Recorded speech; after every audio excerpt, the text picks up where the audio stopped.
Okay, good morning, everybody. The first thing I'm sure you're wondering is why this is called, why is this called Montefiore and Me? Because as you probably gathered, we never met. Because I'm sure you all know Montefiore lived from 1784 until 1885, and that was a little bit before I was born.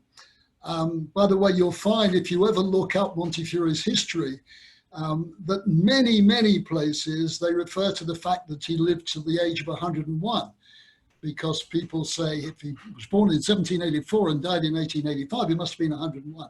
But that's not actually accurate because he was born in October and died in July, a minor point. So why is it called Moses Montefiore and Me? The answer is that we were both members of the same community in London, which is the Spanish and Portuguese Jews community of London. That's the first connection. The second connection is I was privileged when I lived in England to be a trustee of the Montefiore Endowment.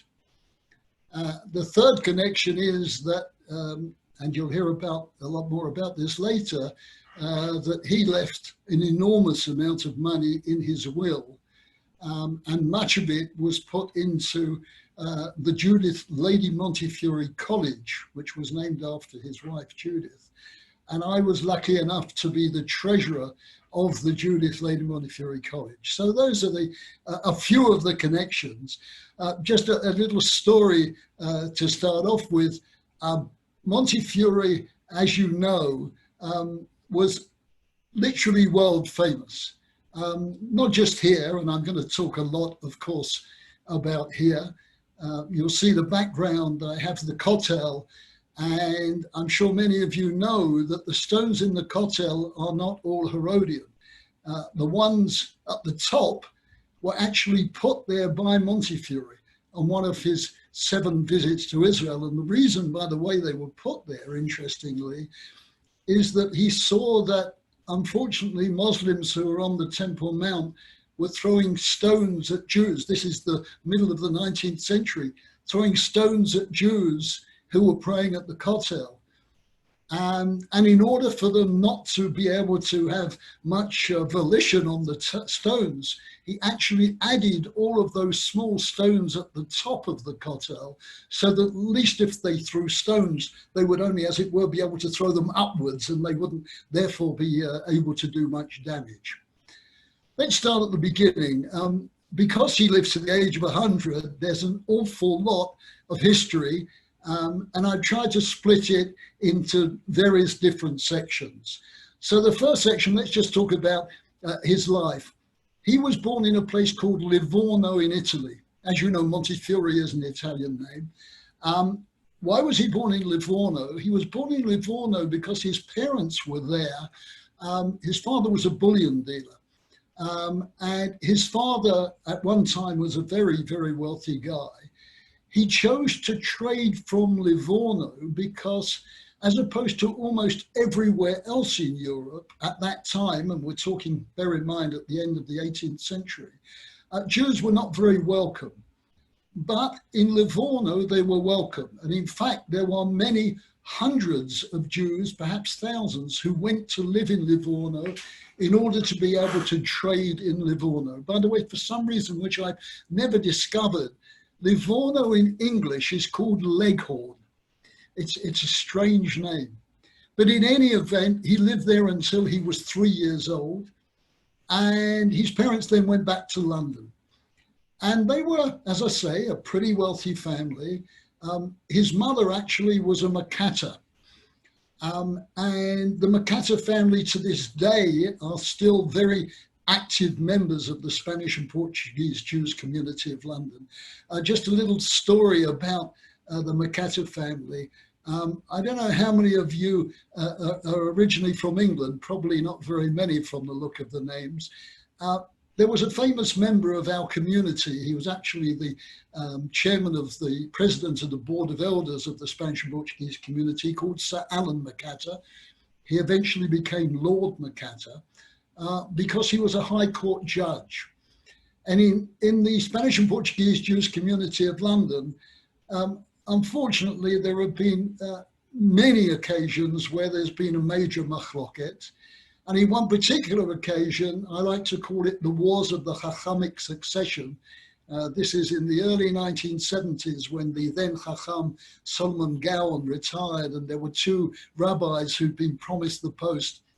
And Sir Alan McCatter, as the president of the Board of Elders, had the unenviable task of chairing a meeting, which was a very tense meeting of the members of the community to decide who would be the next Chacham. In the end, there wasn't one appointed. But because he was a High Court judge, he was used to opening the proceedings with the words, "Ladies and gentlemen of the jury." And indeed, that meeting, he opened with those words, "Ladies and gentlemen of the jury." I, to this day, don't know whether he did it purposely or not, but it changed the atmosphere because, of course, there was complete hysteria amongst the 2,000 people who were at the meeting. So Montefiore made two really great decisions in his life. The first one was he married a young lady called Judith Barrett Cohen. And Judith Barrett Cohen was Ashkenazi, he was Sephardi, and in those days that was pretty unusual. But Judith had a sister, and Judith's sister married a man called Nathan Rothschild. And as a result, that changed Montefiore's life, because by then, Montefiore, at a very early age, had joined the London Stock Exchange.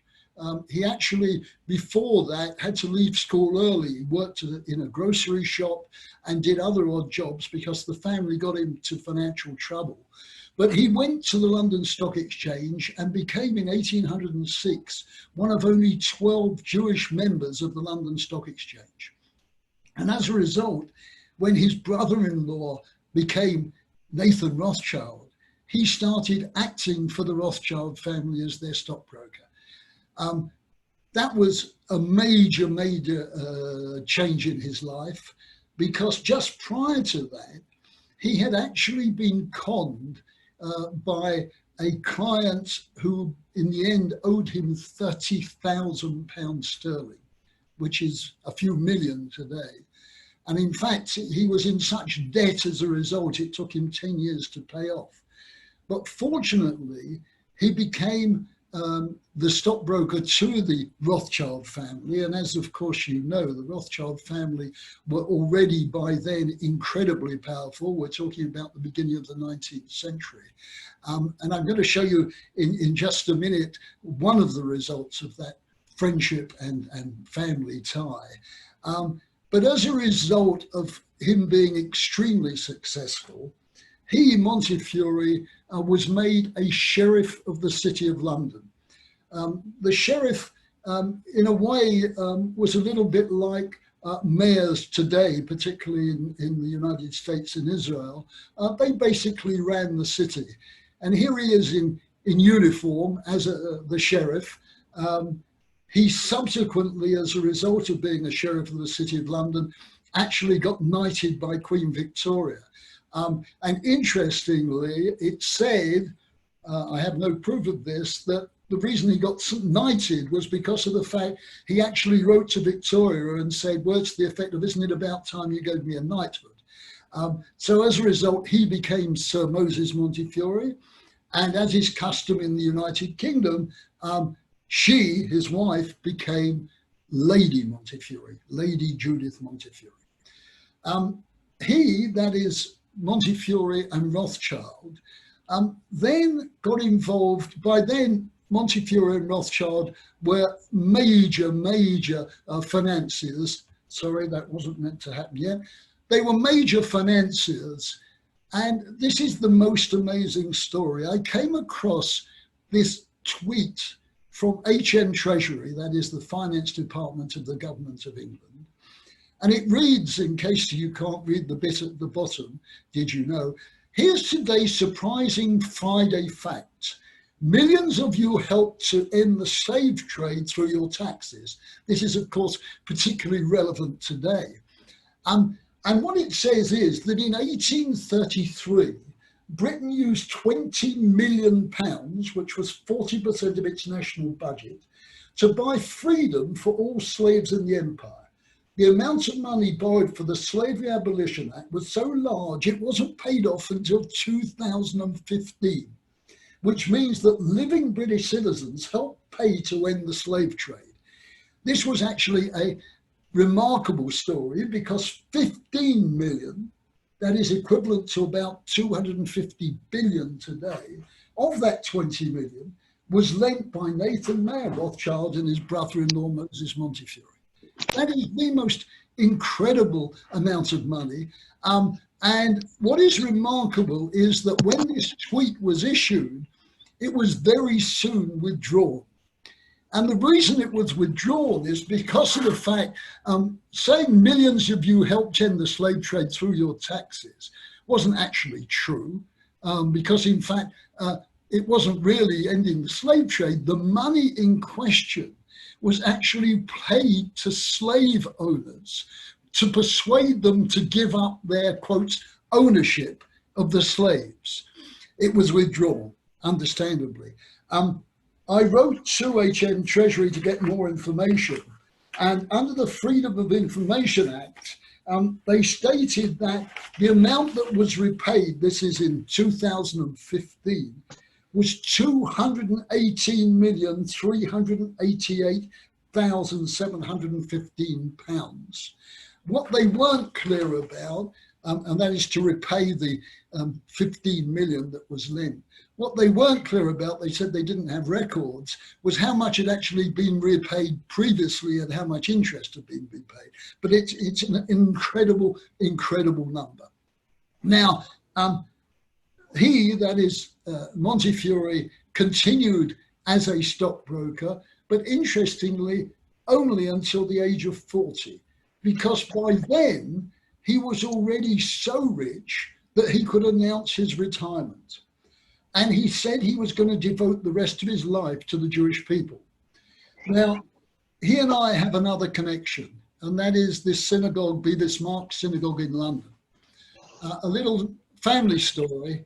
One of my ancestors, whose name was Israel Isaac Corre, which is my family name with an A at the end, was the very first president of Bevis Marks.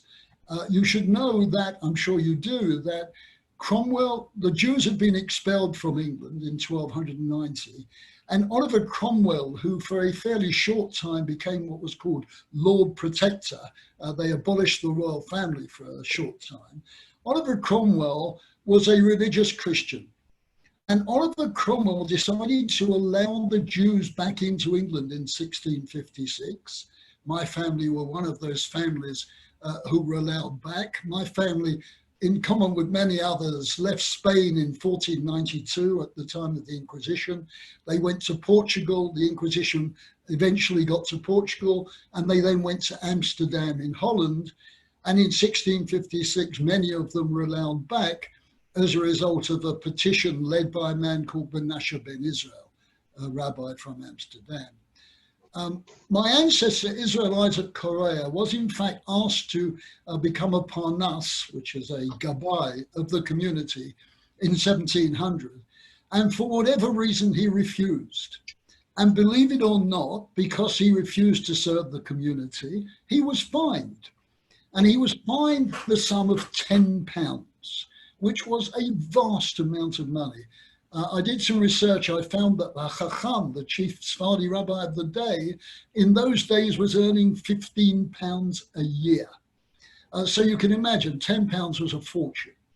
The following year, 1701, they asked my ancestor again, and I suppose not surprisingly, he said yes, because he probably couldn't afford to pay another fine. And he became the first president of Bevis Marks in 1701, which was the year the synagogue was actually established. And you can see, this is the synagogue itself. You can see, I'm pointing my cursor, that is the list of people who have served the community as Parnasim. In 1701, one of my ancestors, and in 1981, me.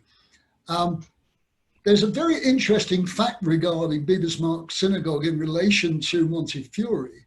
and that is that there is a seat at Bevis Marks. I'm pointing to it now. That seat has only ever, since Montefiore's death, it's only ever been sat in by two people.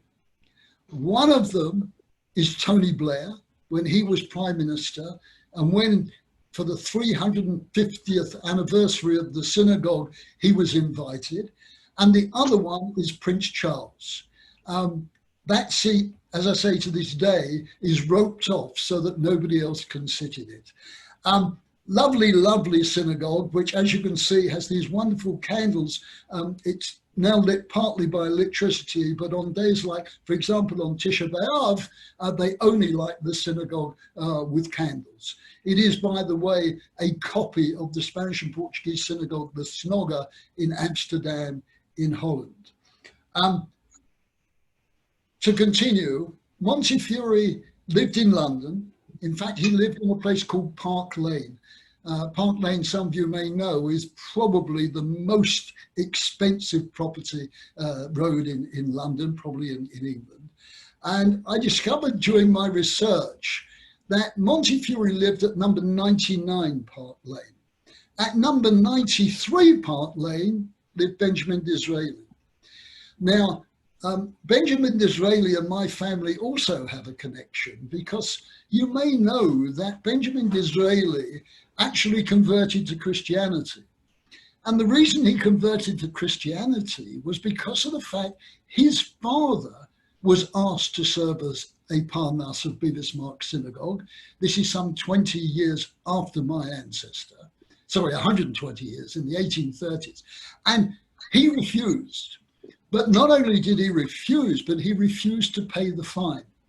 And as a result, there was such a broigus, if that's possible for Sephardim, that he left the community and he had his son Benjamin baptized. And in fact, interestingly, he had Benjamin baptized in the year of his bar mitzvah. He was 12 years old when he was baptized. Now, you probably also know that Benjamin Disraeli was still a proud Jew even after he'd been baptized. Of course, he couldn't have become prime minister if he stayed Jewish. He didn't change his name. There is a famous story that a well-known anti-Semite made all sorts of anti-Semitic comments to Benjamin Disraeli in the House of Commons. And Disraeli, on one occasion, answered this anti-Semite by saying, "You should know that my ancestors were serving in the Temple of Solomon when your ancestors were swinging from trees." He was a proud Jew. He actually became a proud Zionist as well. I've never seen this written anywhere, but I have a theory that Montefiore and Disraeli, because they were such close neighbors, by the way, the numbers in places like Park Lane are odd numbers one side of the road and even numbers the other side. So they were literally 3 doors away from each other. I'm convinced that the reason he was Zionist, Disraeli, is because of the fact that he was influenced very much by Montefiore. And I'm going to come on very soon to Montefiore here in Israel, which of course you're all interested in. But before I do, Montefiore went to Bevis Marks Synagogue, but he also had a country estate in a place called Ramsgate in Kent. And Ramsgate is on the coast. He had a magnificent estate. And you know, English country gentlemen like Montefiore, if they were Christian, they had a chapel on their estate. If you're Jewish, obviously you have a Bet Knesset. And this synagogue is still there. I was privileged to go with our community in 1984, which was approximately the 200th anniversary of his birth and the 100th anniversary of his death, to that synagogue in Ramsgate. And in fact, I was privileged to read the Haftarah on the Shabbat we were there. Magnificent, magnificent synagogue. And on the Sunday, we were there. Obviously, this is an English weekend. We were there on the Sunday. We had a memorial service for Sir Moses Montefiore, and we invited the local mayor. Now, mayors in England are not quite the same as mayors here or in the United States. They're very much a sort of local titular head. They don't do very much. It's not a political position. And this mayor came in to the synagogue for this memorial service. and he was wearing the chain of office that mayors wear. Now, what is fantastic about this chain of office, and he didn't know why we were so excited about it, you wear it round your neck. The chain of office had been presented to Ramsgate by Montefiore when Ramsgate was allowed to become a city with a mayor. And as you can see, there are links in the chain in the shape of the letter mem. Can you see that? The mayor obviously didn't understand that, but of course it had been presented to the city of Ramsgate by Moshe Montefiore, mem, mem. And that's why to this day, they still use that chain of office. Judith, his wife, he was crazy about. And as you can see, they didn't have any children. But there's a but. And I want to read you, this is, by the way, an extract from a book that was written by a successor of Montefiore, a woman, a very interesting book, a woman called Abigail Green. And she writes of the fact that when Judith died, she died a long time before him. He said all sorts of wonderful things about Judith. On their golden wedding, he said, the God of our fathers granted me the happiness of blessed wife for 50 short, very short years, the companion and guide to me of every good action, forgive me repining. She says, this is Abigail Green, Montefiore's probable infidelity suggests that these expressions of adoration for his wife may have been coloured by guilt and a sense of his own unworthiness. Family gossip has it that he fathered several illegitimate children. One particularly well-established paper trail links Montefiore to the son of Louisa Thorogood Warden, born in April 1863. Think about it. April 1863, Montefiore was 77 years old. Warden was a servant of his. And without going into the detail, it is clear from all the evidence that the boy who was born was indeed fathered by Montefiore. For example, the boy was called Joseph. Sephardi families always called their firstborn son after their father. Montefiore's father's name was Joseph. There are many, many other clues. So although they didn't have any children, it seems like he certainly did have children. Let's talk about Montefiore and Jerusalem, and particularly Israel. First of all, Montefiore came here altogether 7 times, as you probably know. There is a remarkable story told about his first visit. His first visit, it took 9 months to get here. Very, very tough journey, obviously, mostly by sea. And the story is told, and by the way, this story is told by his friend and secretary, a man called Lowy. Lowy, interestingly, one of his family was a member of my synagogue in London, a man called Raphael Lowy. And Raphael Lowy always used to come to synagogue in a bowler hat, which was about 3 sizes too big for him. And my brothers, we sat on the choir together. My brothers gave him the name Silimidon, which is a cricketing term, but I'm sure you've heard of it. Raphael also married a woman called Chloe, so she became Chloe Lowy. However, going back to the story, Montefiore came here, as I say, took him 9 months to get here. And during one of the parts of the journey, it was a sea journey from Malta. The seas were absolutely unbelievably rough. It reminds me of the story of we read of Jonah on the afternoon of Yom Kippur. Terrible, terrible story. They didn't throw somebody in, but what he did, Montefiore, is to throw the afikomen into the water. Now, hang on a moment. This wasn't Pesach. They left England, in fact, in May of 1827. He carried with him the Afikomen all the way through from Seder night, as it were, as it's suspicion, it's superstition. It was a good luck charm, as it were. And what Lowy says Montefiore did was, when the seas got very rough, he threw the Afikomen into the water. And as a result, the waters calmed. Now, take it all, believe it or not, when I gave this talk a little while ago to it's called the Jewish Historical Society of England, Jerusalem branch. It was a face-to-face before COVID-19. After I'd given the talk, two people came up to me, Sfardim, and said, you might be interested to know that we, that is our family, to this day, carry the Afikomen around with us for good luck. So that is a tradition that has lasted, and I must admit, I hadn't come across it until I heard the Montefiore story. Montefiore, as you know, came here altogether 7 times. One of the things he decided to do was to encourage people to move out of the old city. In those days, as you know, Jews only lived in the old city. We're talking now until 1860, when Mishkanot Shananim was founded. Jews only lived in the old city. And what is fascinating is that Mishkanot Shananim was built by Montefiore, but not with Montefiore's money. Because of the fact there was a remarkable man, Judah Toro.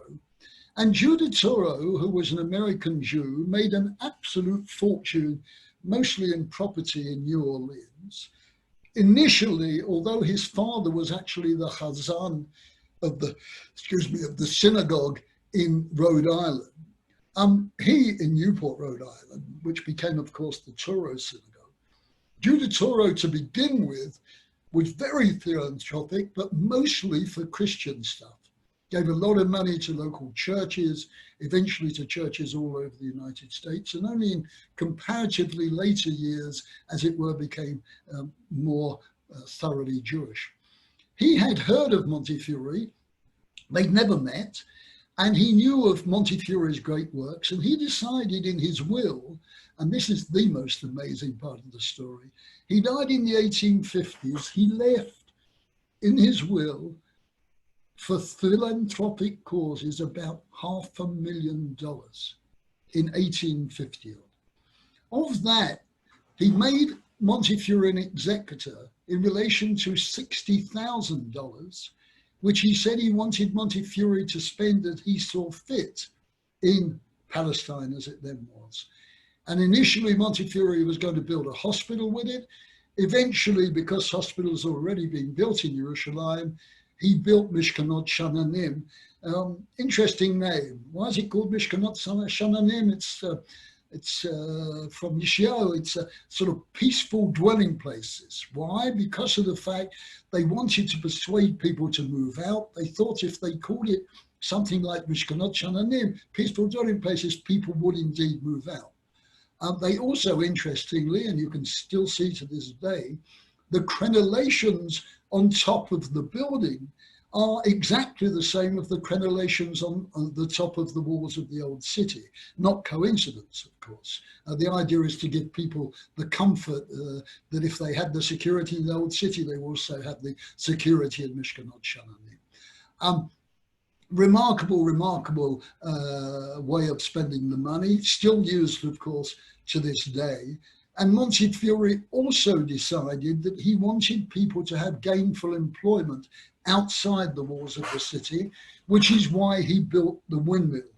I've shown you the windmill before and the windmill after, because as you know, in the last 10 years, it's been completely renovated. But that's one of many, many things that he did here. And of course, in that area is the carriage that he traveled around in. Now, fascinatingly, he didn't travel alone, of course. He and Lady Judith, when they came on their journeys here, after the second journey, they had 2 very important people with them. The first one was a shochet. He actually traveled everywhere with a shochet because after his first visit here, he became a much more observant Jew. It's said, by the way, that he was invited to tea at Buckingham Palace by Queen Victoria. And he said, of course I'll come, but make sure you give me kosher food, because he was a frum Jew. In fact, just a very quick story about Queen Victoria. This story was told to me by Rabbi Abraham Levy, who was my rabbi in London. Rabbi Levy was invited to Buckingham Palace comparatively recently when he was the president of the Council of Christians and Jews. And he said there were only very few people there. There was the Queen, there was Prince Philip and a few others. And he told the Queen a true story about Montefiore and Queen Victoria. When Victoria was in fact Princess Victoria, she loved to go from the estate that the royal family owned in Ramsgate to Montefiore's estate. They were next to each other. And Montefiore decided to make it more convenient for Princess Victoria, he would have a special key made. There was a gate between the two estates, a key made to that gate, in fact, a golden key, so that Princess Victoria could go backwards and forwards at her leisure. And Rabbi Levy said he told this story to the Queen, and the Queen was really fascinated by it.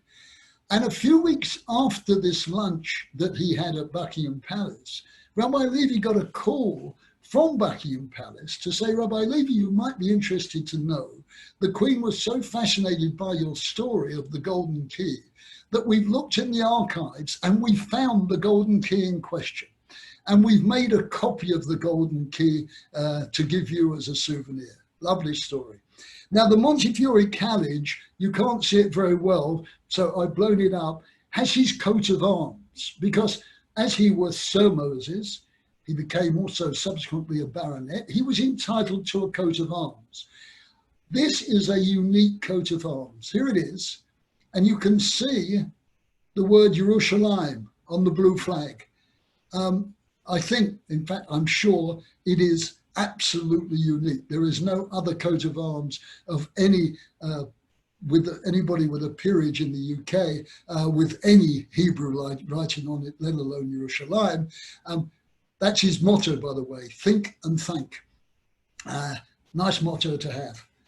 Let's continue, because he had a part, you obviously recognize this as the Corre. As you know, the Corre was initially established by Rabbi Yehuda Chassid. And I won't go into the story because I'm sure you all know it, but you know it was eventually destroyed, which is why it became known as the Corre, the ruins. It was rebuilt comparatively recently, and the Corre was originally, after it was destroyed, rebuilt by Montefiore and Jacob de Rothschild. And it was going to be called Beit Yaakov, after Jacob de Rothschild. But nobody called it Beit Yaakov because of the fact, obviously, it was already known as the Corre, and it continued to be known as the Corre. So even when it was rebuilt as it was comparatively recently, it was continued to be called the Corre. One of the many, many contributions that Montefiore made. We've talked already about the kotel, about the small stones at the top of the kotel, which Montefiore did. What else did he do here? Well, he did a lot here. This is the front and back of a note that was used here during the 1980s, a 1 shekel note. These days, no such thing, of course, with a photograph of Montefiore together with the windmill on one side and on the other side, the city of Jerusalem, the gates. He, that is Montefiore, in his later years, did all sorts of things for the Jewish people. He said at the age of 40, I'm retiring and I'm going to devote the rest of my life to the Jewish people. And that's exactly what he did. He dealt with so many different causes. He traveled to Morocco, to Russia, to Italy. There's the famous story of the child who was snatched by a Catholic nanny and converted to Catholicism. And he dealt with that. He dealt with a blood libel in Damascus. He dealt with all sorts of problems for the Jewish people. Interestingly, there is no real evidence of a vast amount of anti-Semitism in relation to Montefiore. I think perhaps because, number one, he was very, very well respected, and number two, and it does help, he was very, very rich. That doesn't help these days, but I think it probably did then. The other thing that you should know is that Montefiore, I think, has more streets and certainly areas named after him than almost anybody else. As you know, in Yerushalayim, there is Yamin Moshe. And by the way, going back to Toro, there are many, particularly actually Americans, who are extremely upset at the fact that Yamin Moshe is called Yamin Moshe, and that Toro doesn't really get terribly much credit. As you know, there is a street in Yamin Moshe called Rehov Toro. There is a restaurant. But there are many who are a bit upset at the fact that Montefiore gets more credit than Toro. Don't blame Montefiore for that, because Yamin Moshe was substantially built up after his death with money from the endowment. So it wasn't really his fault, as it were, but there we are.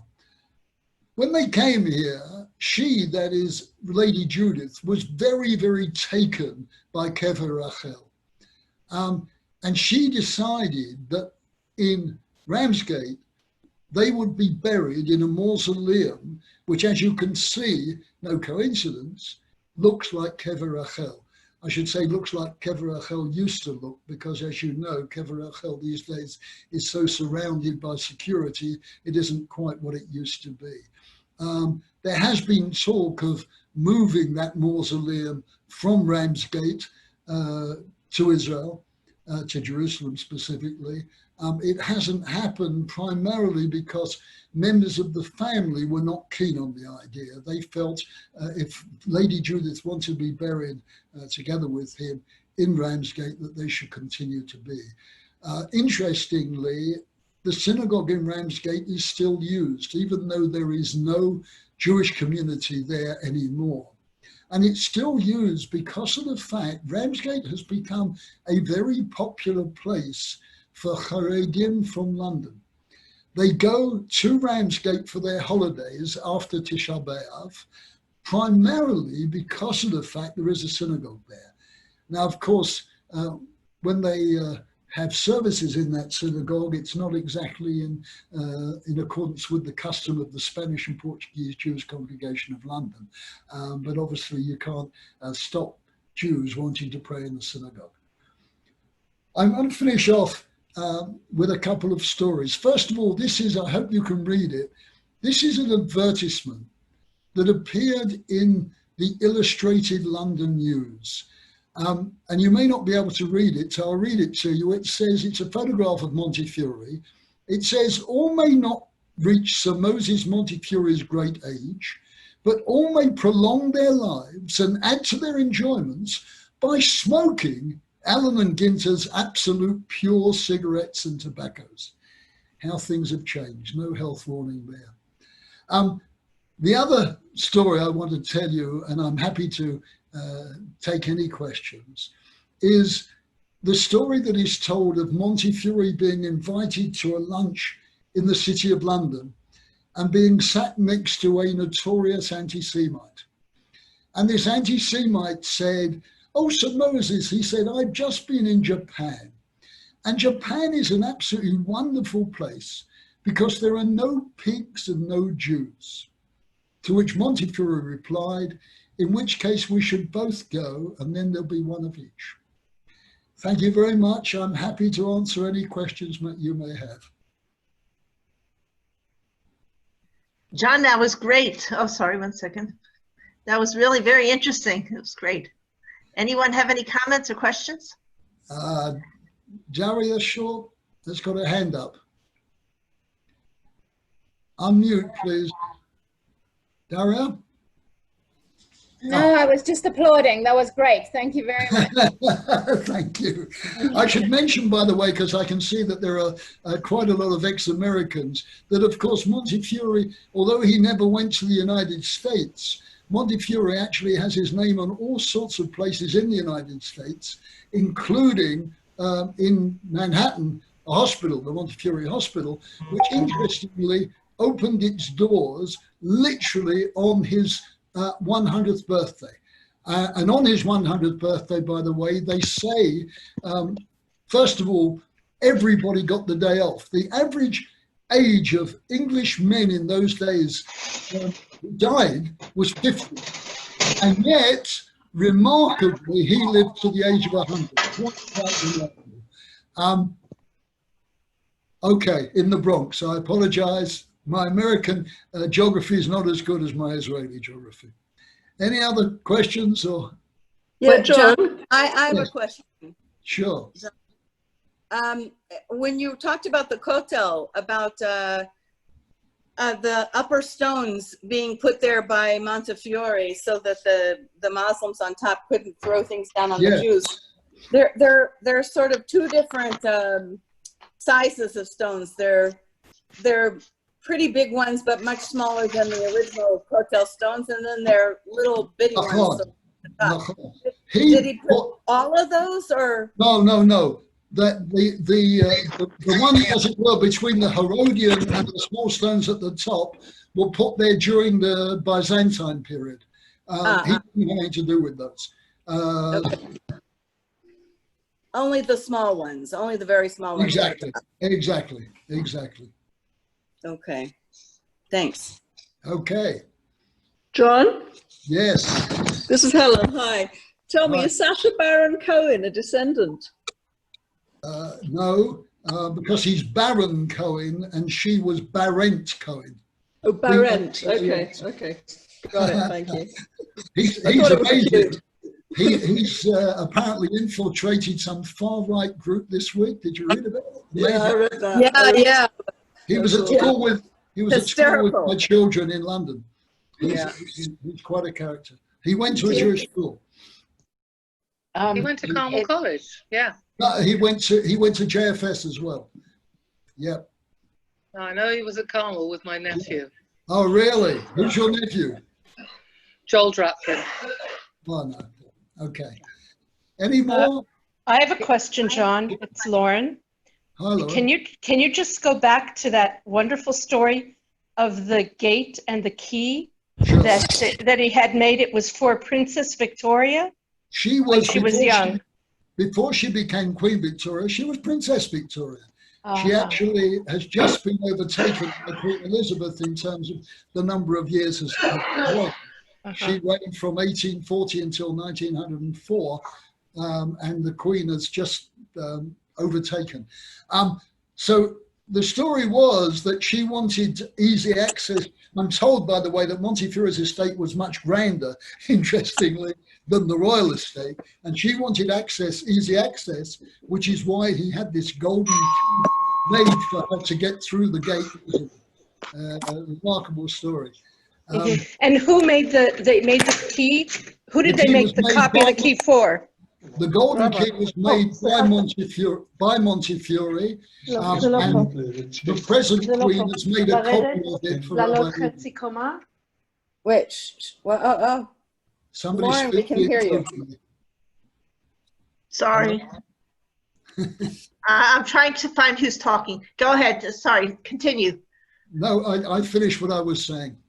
But I have a question about the same thing. Yes, she wanted access just so she could walk around the estate herself. Yeah. I mean, exactly. As I say, the estate. She liked it better. The Montefiore estate was apparently a much grander estate than the royal estate, and also, of course, she was very interested in the synagogue, which Montefiore had built, because she had never seen a synagogue for obvious reasons. So amazing. Amazing. Oh my. What I find amazing about the story is that the Queen was so interested that she actually instructed her staff to go into the archives to actually find the key. Remarkable. Yeah. Yeah. True. I have a question. Yes, Ellen. Did Montefiore actually know Judah Toro? You said he'd never been to the USA. They Did are, Judah go? interestingly, they are Did Judah described. come to Palestine? Also, No. maybe. How come No, he chose they didn't. Montefiore? That's the incredible thing. They are described in various places as friends, but so far as I can see, they never actually met. It was just that Toro had heard of Montefiore by reputation, which is why he gave him the $60,000 as an executor to spend the money in Jerusalem.